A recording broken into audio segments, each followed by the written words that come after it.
we refuse to remove defensive measures, whether it means troops or troops and whatever else, we call it defensive measures. And in your logic, why would a threat be against me? And you are asking me to remove my defensive measures, but you're not dealing with the threat. What is the logic?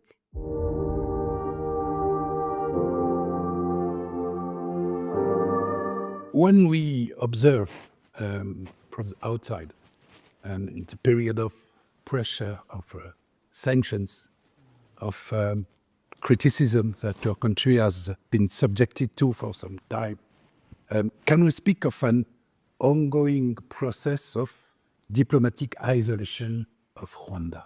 There are many ways of looking at it, but for those who want to look at it that way, I can't stop them. The way this conflict started, it was not started by Rwanda. It did not originate from Rwanda.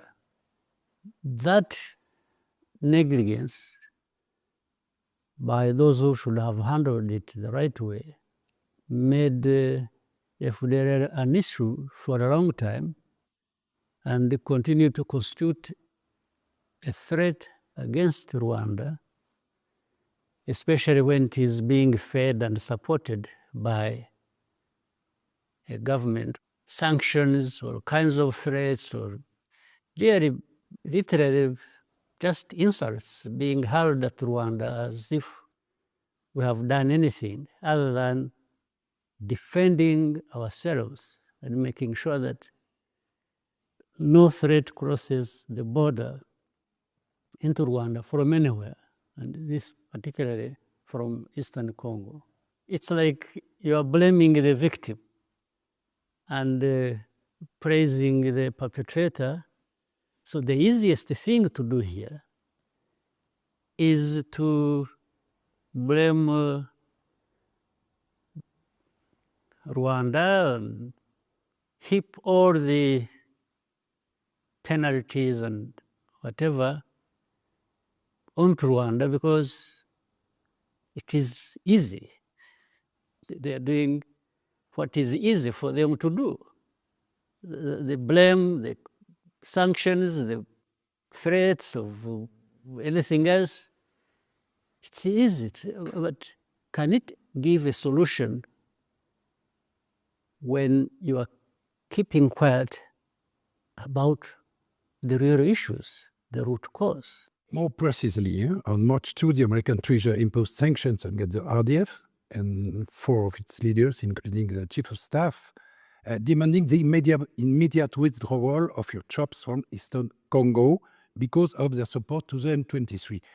Do you plan to agree with this requirement? If you look at the recent agreements, you can't come up and expect that only one party will fulfill their part of obligation and the other is to be considered somehow, sometime, or not at all. So in other words, the situation you are talking about and which we are discussing is like there are many parties who have obligations to fulfill. But Rwanda is the one that should fulfill its side of obligations and the others can choose to or not to. There is the United States that also brought us together and are part of the effort to try and help us resolve this conflict. They are also obliged to make sure that they are really pushing us, let me use that, Congo and Rwanda, in the right direction, even-handedly. So the US, much as they can do it, or may do it if they want, but it doesn't give good results at all, if at all, to just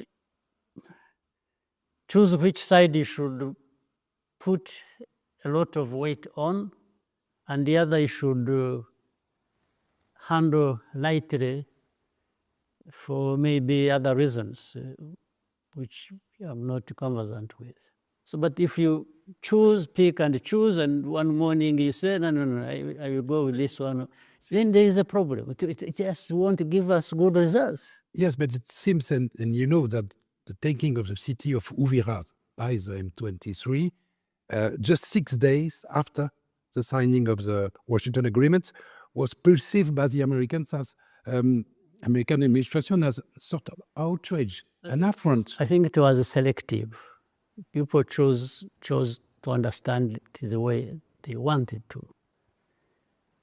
Before the signing, 4th of December, of this agreement, there had been months, weeks or months of fighting,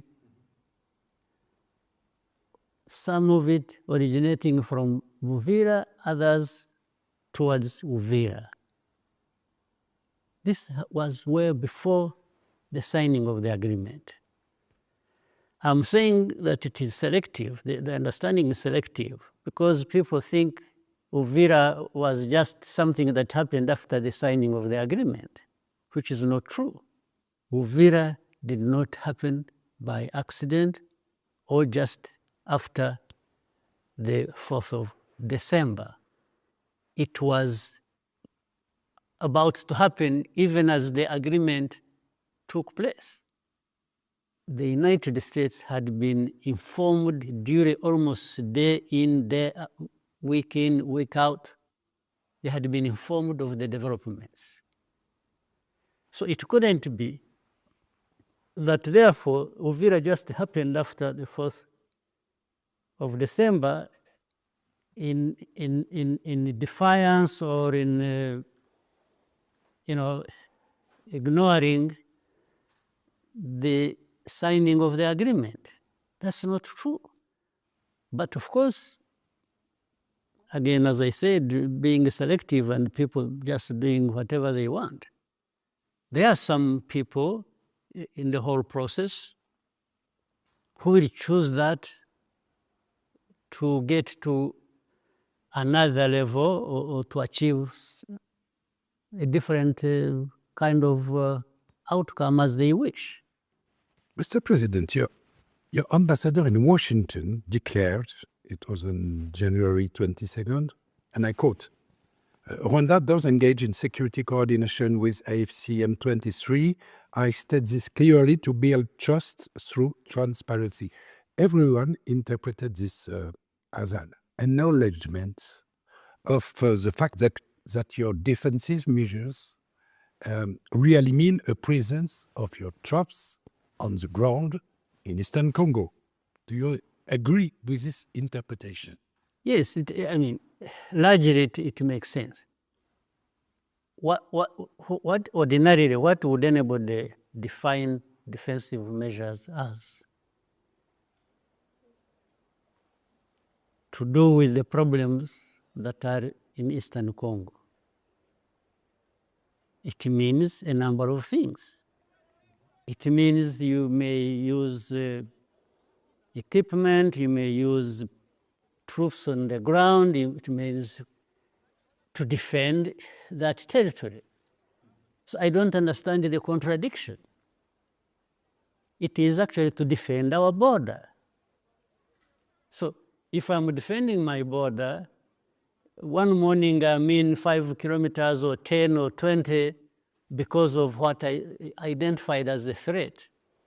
And in another week, they have pulled back, or in another week, if there was an equipment to deal with the matter that is threatening you, so there is no contradiction. Defensive measures have always been outlined as being there. First of all, having announced ourselves in different places, defensive measures we take, and defensive measures do not mean one thing. Concerning those measures, defensive measures, Mr. President, if I'm not mistaken, Rwanda refuses to withdraw its troops from Eastern Congo until FDLR is eliminated. We refuse to remove defensive measures. Whether it means troops or troops and whatever else, we call it defensive measures. And in your logic, why would a threat be against me? And you are asking me to remove my defensive measures, but you are not dealing with the threat. What is the logic? But the DRC government insists that both must happen at the same time. Are you agree with that? Actually, it is not even the government, it's not even the DRC that is insisting on that. We are the ones insisting on that. In fact, DRC, for them, it's like Rwanda is expected to do away with these defensive measures, but for them, they are not expected to do anything. So a compromise solution is possible? I would imagine so. Yes. And in fact, the compromise position is already indicated in many of these agreements we have had, including the one of Washington, D.C. But the previous ones have never been respected by DRC. About Mr. Tshisekedi, during the signing of the Washington Accords last December, there was pictures, medias, and your body language and that of President Tshisekedi clearly demonstrated that your relationship remains very strained. I didn't realize in my body language I was there. Look, this image. Yeah. The body language is clear. What? You are not happy. And President Tshisekedi is not happy. I didn't see anybody else smiling in that picture. So I was listening. I was listening. Okay. Do you, for your part, think that you will ever be able to reach an understanding with Mr. Tshisekedi again? Maybe yes, maybe no. But I have no problem waiting until that happens or until we conclude that it won't happen. I'm comfortable with the status quo. The recent visit of Jean-Luc Abiyarimana in Kinshasa seems to have worried on this government. Why? And do you know who he met? It's not a worry, Francois. And it's also not once, by the way. Isolated person, yes. It depends. He's isolated, but together with Tshisekedi. I mean, what Tshisekedi is supposed to be a leader of DRC. So if he's associated with him, meaning he's benefiting from the government machinery and the leadership of Tshisekedi, how is he isolated? But the point here is not just about one person. Again, I keep repeating this. Habyarimana's son, in this case, is not just an individual. Tshisekedi Okongo has been trying to use him to mobilize the opinion, the support for FDLR. There are many people in France, by the way. It's not just, look, Habyarimana's son who lives there. Out of those constitute a network that is in the leadership or in association with FDLR. And now, when it comes to being associated with the president of DRC, how do you minimize it and say it doesn't make any sense? And when we are telling you that what is on the ground is actually a collusion and association between FDLR and the FARDC. Mr. President, since the capture of Goma in January 25, the M23 has been accused of committing human rights violations, engaging in forced recruitment, and so on. Do you think M23 is better equipped than the Congolese government to deliver better governance? There is a conflict in that area. There are problems that must be addressed, and there are known ways of addressing them. Actually, the situation today is better than it was before they took it off. That's what I'm told. Anybody can make their own assessment. It is better there in Goma and better in Bukavu than it was before. And I suppose that the presence of AFC M23 on your border guarantees better border security with the DRC. There is no question about it. In fact, the whole border now is secure. There is no question about it. Yes. Like it or not, it's a better situation for us as far as our security is concerned. In the eyes of many commentators, and you know it, Mr. President, in the eyes of diplomats, media outlets, and so on, your structural objective in Eastern Congo is to maintain a zone of political, economic, and security influence until an agreement is reached with the Congolese government that you do not consider as hostile. Is it correct?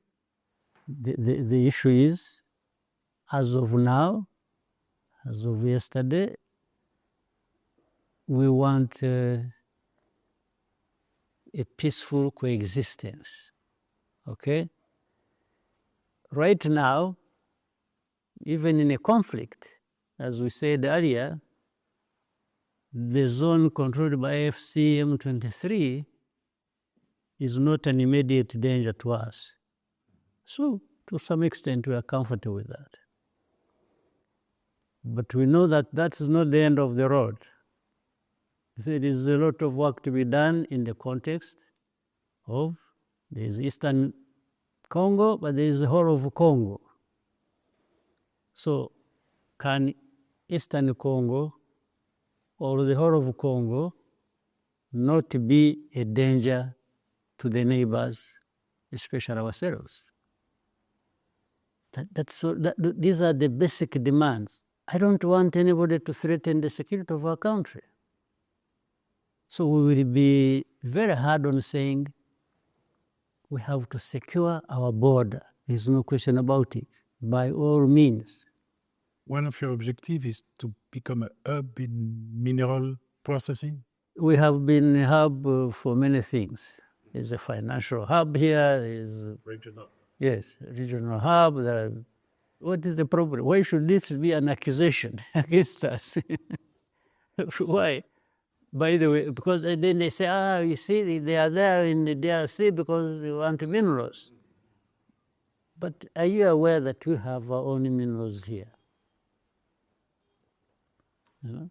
We have our own minerals here, and then minerals from outside are also welcome. It depends on the deal, so how you deal with it. The process of identifying the origin of these minerals, and so we are part of that. We can, certify everything that comes through here or that stays here. Mr. President, does the presence of former President Kabila in Goma indicate that he got a green light from your government? And how close is he to you and of the Rwandan authorities? I would be happy to ensure that those who want to come and be part of the Eastern Congo that belong there or belong to Congo and want to be part of the struggle to get a stable Congo, I would welcome them. It doesn't have to be Kabila, but we're talking about Kabila. Kabila made his own choice.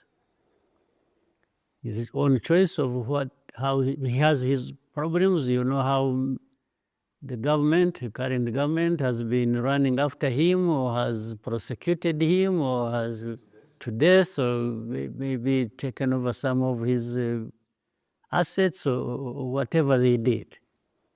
So how does this person say he wants to confront this situation in his country and I refuse him passage? How? What sense would it make? Mr. President, your development model rests in part on your good international reputation. Won't the sanctions risk damaging this reputation? What should I be doing to keep my reputation and not risk sanctions? If I keep quiet, shall I actually keep the reputation? Because what is based on, what it was based on, is being destroyed. Maybe the sanctions have become just have become part of what threatens the stability of the country, our reputation, and so on and so forth. So these are difficult choices you have to make. But it is also clear, those who apply sanctions, they will do what they want any day. You don't have to have done anything wrong. But because they are in the support of somebody who has done something wrong, who is doing something wrong, they will apply it. If it is based on interest, and they don't have interest in me, how am I going to stop that? They have interest somewhere else. So there's no way I can say, okay, please forgive me, don't apply sanctions.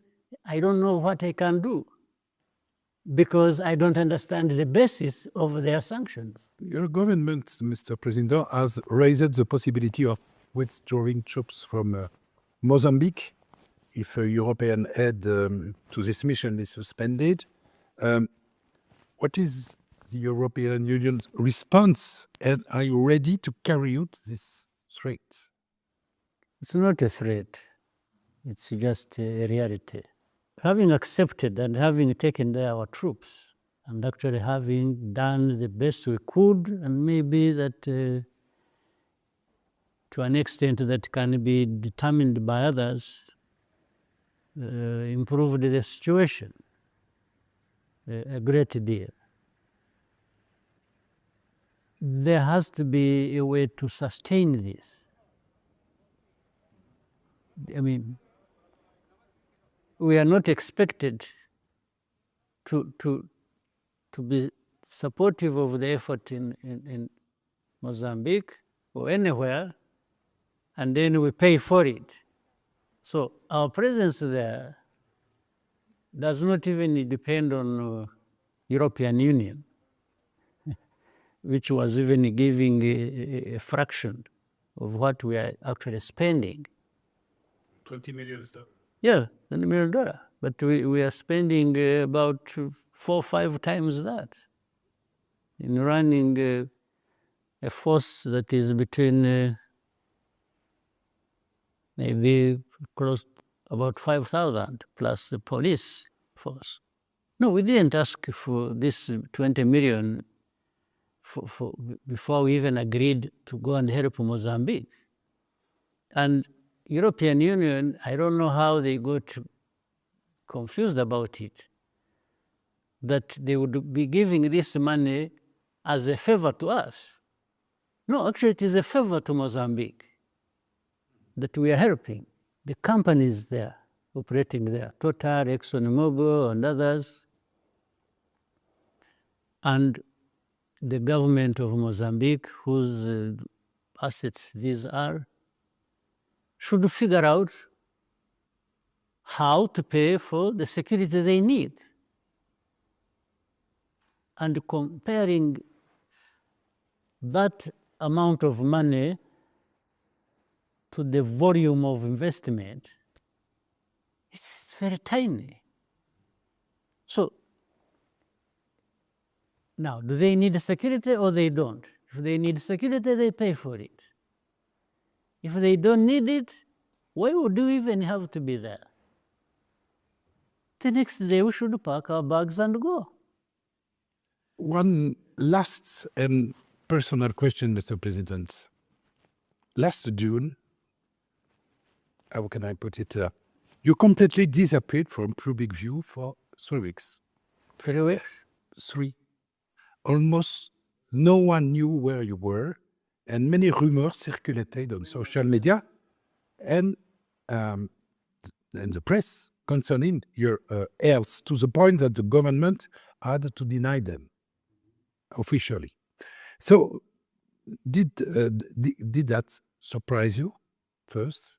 And doesn't it raise the question of whether a head of state has a right to privacy, whether his life belongs to him alone, and whether he must respond to the public's demands for transparency? Why is 3 weeks too much for not me personally, not being seen in the public? Why should it be too much?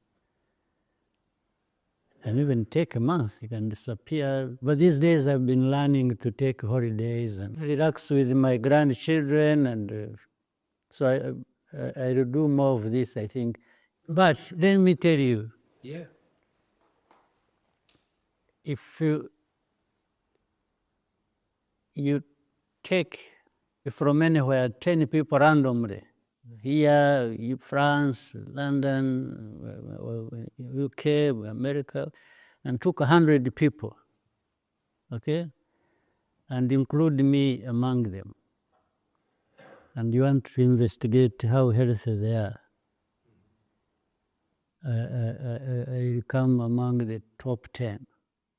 Thank you very much, Mr. President. It's a great pleasure.